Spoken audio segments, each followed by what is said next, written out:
in counties that have a population of in excess of 700,000, that the money would be used for emergency ambulance service and nothing else. It further provides that if a city agrees to provide emergency ambulance service, as some cities do, and Richardson does and has done for some time, then the portion of the taxes collected from those residents of the city will be turned over to the city by the county, so that it leaves within the discretion of the city. The city of Richardson, one of the cities you represent, was also one of the cities that objected to the original ordinance. What was wrong with it? Well, the objection was that as the bill was originally written, there was no assurance that the money that was collected would be used for emergency ambulance service. The law was written in such a way that provided the money could be used for emergency ambulance service as well as for other road activities, acquisition right-of-way and maintenance of roads. And Richardson felt like that if they were going to levy a tax for ambulance service, it ought to be earmarked for that purpose and not anything else.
One week ago tonight, a 26-year-old Aleta, Texas woman, Jimmie Sue Bannister, was found dead here in Mary's Creek bottom.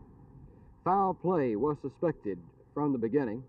As a matter of fact, the Tarrant County Medical Examiner ruled homicide pending further investigation following an autopsy. However, the Tarrant County Sheriff's Office today revealed that their investigation may prove that the girl died accidentally as a result of a horse that was too stubborn to cross a creek. Sheriff Lon Evans told me what the week-long investigation revealed today. The thing that we came up on this horse, we found out she's fond of riding horses. We talked to a man who had permitted her to do some riding out there in the same area on his horses, and that he had cautioned her only shortly before this not to try to go down through this creek bed with this certain horse, that he might throw her. So actually, we think this is what happened. Actually, we have found horsehair on her clothing.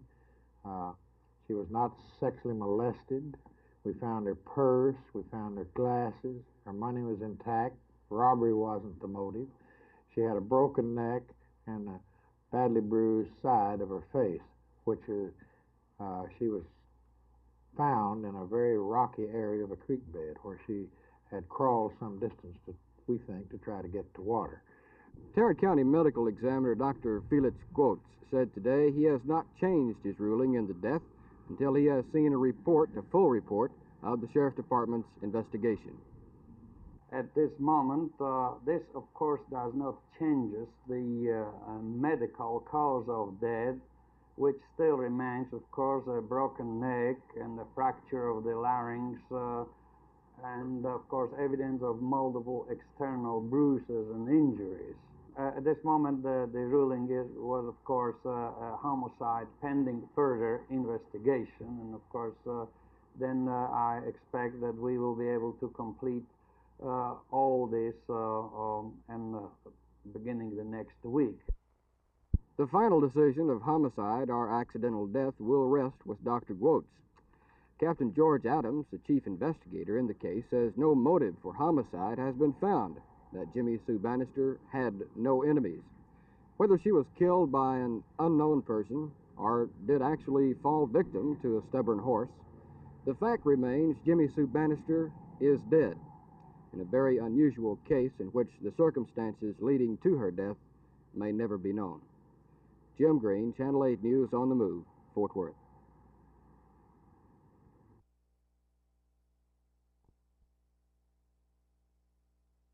All right, to prevent future leaks of information, we have recently established new procedures within our records-keeping areas that we feel will guard against the sort of thing that caused us to be here in this interview right now, this situation where the employee of the report section released unauthorized information. How widespread is the release of unauthorized information? Or do you really know at this time? No, I don't really know.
Charred, burned, and black grass.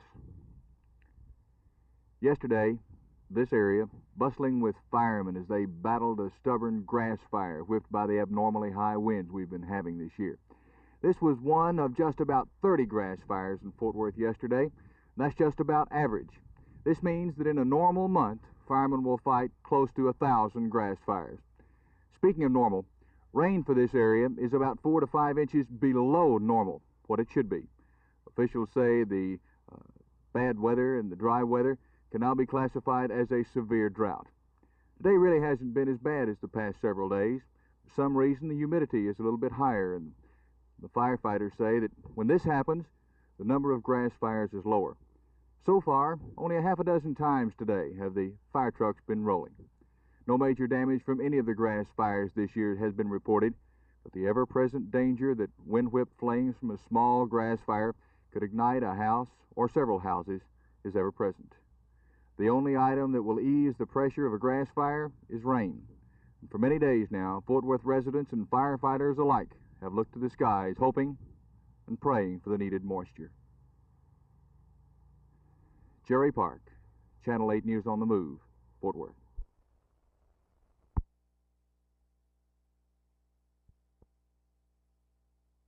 This is grossly unfair, but we are trying to comply with a federal court decision that is very difficult in interpretation. They say that a man has to be permitted to run for office, regardless of his financial circumstances, or even if he has a reasonable no great reasonable chance of winning. The inequity, of course, is that it requires perhaps an opponent to subsidize his opponent's campaign. Suppose you have a man in the middle classes, one who couldn't afford the $5,000 proposed filing fee for a district judge, but one who couldn't sign a pauper's waiver either. What does this man do? The proposal says any or all of the filing fee, and the determination will then be made by it would end up, I'm sure, before the district judge, and he would make the determination of what a man could afford to pay.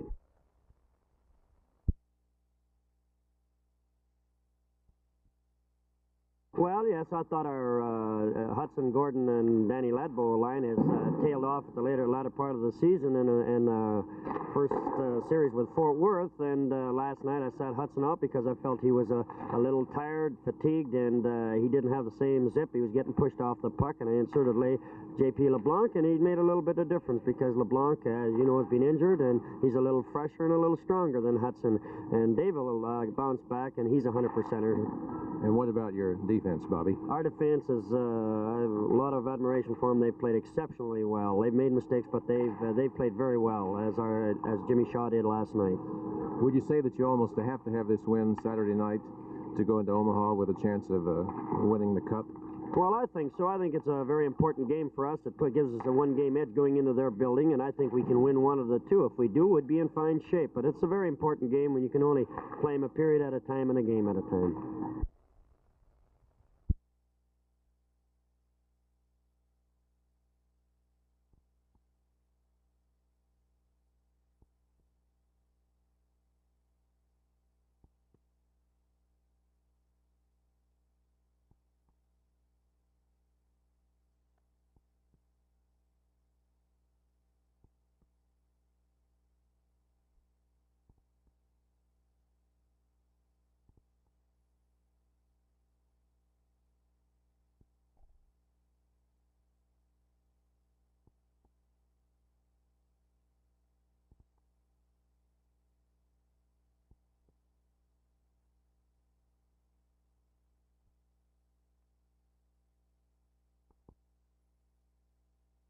To people of the Jewish faith, Passover is one of the holiest of days, possibly symbolically the most important in the Jewish faith. And Passover includes the Seder feast, which is rich in symbols. I asked Rabbi Gerald Klein of Temple Emanu-El here in North Dallas to explain some of the symbols of the Seder. We would be here a long time, as we will be tonight. You're in the Tomme Auditorium of Temple Emanu-El, and we're getting ready for our congregational Seder. A Seder, the ceremonial meal that begins the Passover. The Seder is observed mostly in Jewish homes. We have a temple Seder for those people who, for one reason or another, cannot have a home Seder. And the Seder has so many symbols that there's a special little book that we call the Haggadah that really is a how-to-do-it book that tells us to begin and light the candles and lift the cup of wine and thank God for all of his bounty, and then specific Passover symbols, the most important of which is the matzah, or the unleavened bread. Indeed, this holiday is called Chag HaMatzos, the festival of the unleavened bread.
the public service officers, which we're going to put on the street shortly, will replace the police officer directing traffic at the intersections, and they will replace the police officers who now ride three-wheel motorcycles and enforce parking regulations.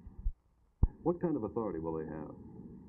They will direct traffic, and they will have the authority to write parking tickets, but they will not have any authority to write tickets for moving traffic violations, nor can they make an arrest, and they will not be armed.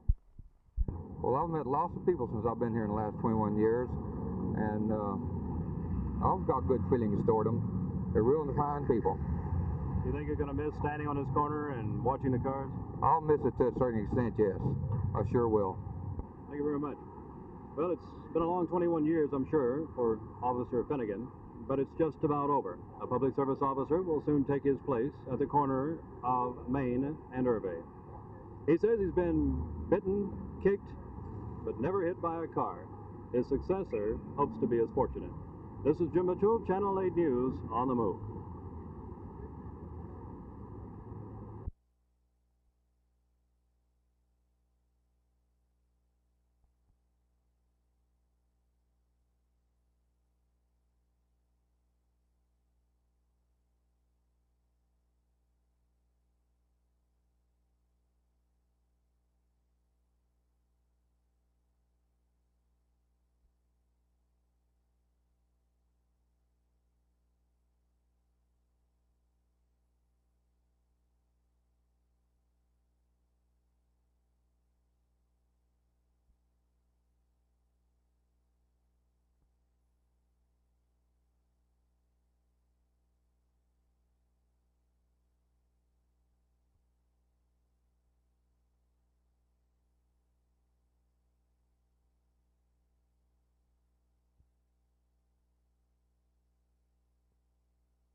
Then said Jesus, Father, forgive them, for they know not what they do. The terrible deed is done. The cross is good, and Jesus Christ has been nailed to that cross. They divided his clothes among themselves by 4 dimes. And the people stood there watching while the Jewish leaders made fun of him. He saved others, let him save himself. If he is the Messiah, then God has chosen. Then the soldiers also made fun of him. They came up to him and offered him wine and said, Save yourself, if you are the king of the Jews. And these words were written above him. This is the King of the Jews. The 3-hour service here at the First United Methodist Church in Richardson is, of course, only one of many services at virtually every church and synagogue in the Dallas area over the Passover Easter season. Bill Reynolds, Channel 8 News in Richardson.